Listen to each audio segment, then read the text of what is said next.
Then I went on to university. So I spent 5 years in higher education, acing it.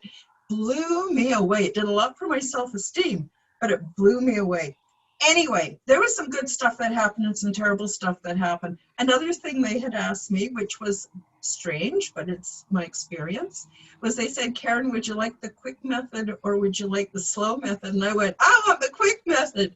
So what happened was I had these amazing, some terrible and some good experiences that hastened my training. Because this is all about our training for soul development, not to mention making an impact and doing the work that I had chosen to do. That's why I'm here, and that I had pre-birth agreements.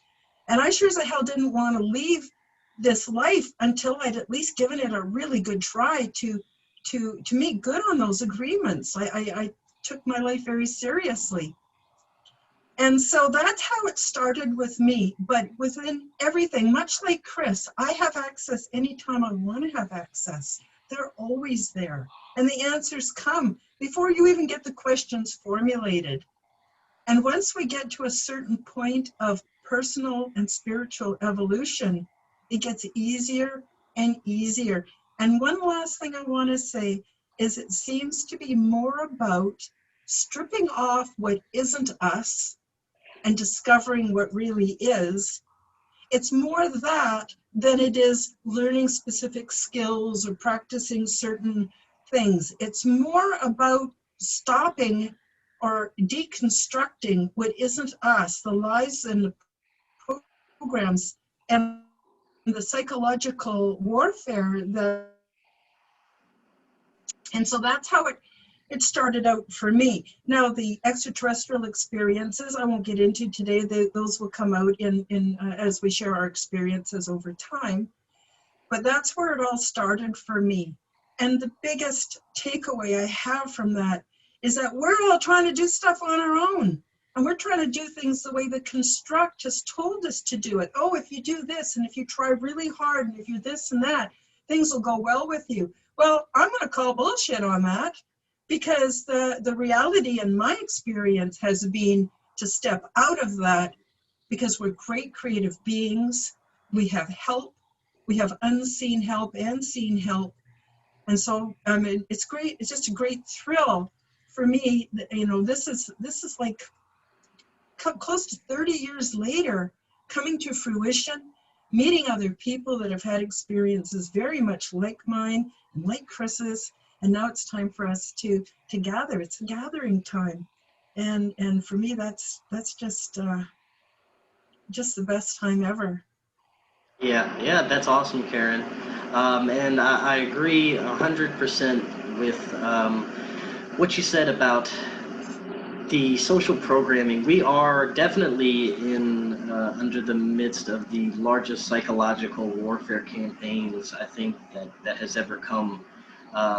I think this is end game right now, but the programming that we've received our whole lives is what's hindering us now. I mean, you've been told your whole life that we're just a meat suit, that you wake up every morning, you go to your job, you make your money, you watch your sporting events, drink your beer, and then go to bed and then repeat it, and then that's your life.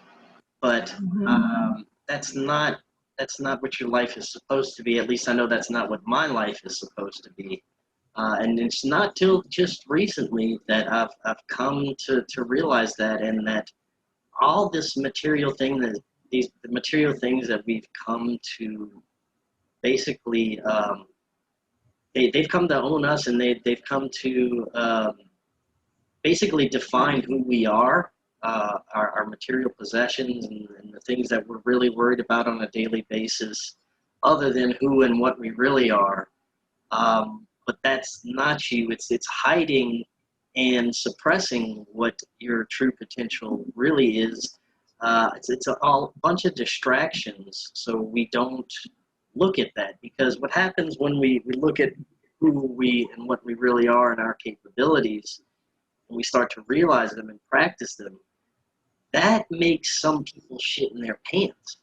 Because what we have is very strong and very powerful, and if a bunch of us know how to do that, that some just a portion of the things that they were taught through mystery schools or their secret societies that they belong to, the powers of human mind, they're mostly using it for their manipulation and for evil purposes with a very limited potential. If you access your own powers, it's unlimited potential. If you're using it for good and then for things that aren't going to destroy the planet, you have a lot more power. And that's what they're terrified of, is us unlocking these abilities, unlocking this power within us that we have. And they're terrified of us realizing this and starting to explore it. And I think that's the answer, is to put aside the material world at least long enough to see that there is something going on behind the surface, beneath the surface. And once you see it, you can't look back. You can't go back the other direction. Once you see what's under there and you see the potential, you're going to want more of it. And there's no going back after that. So yeah, I'd have to agree with that 100%.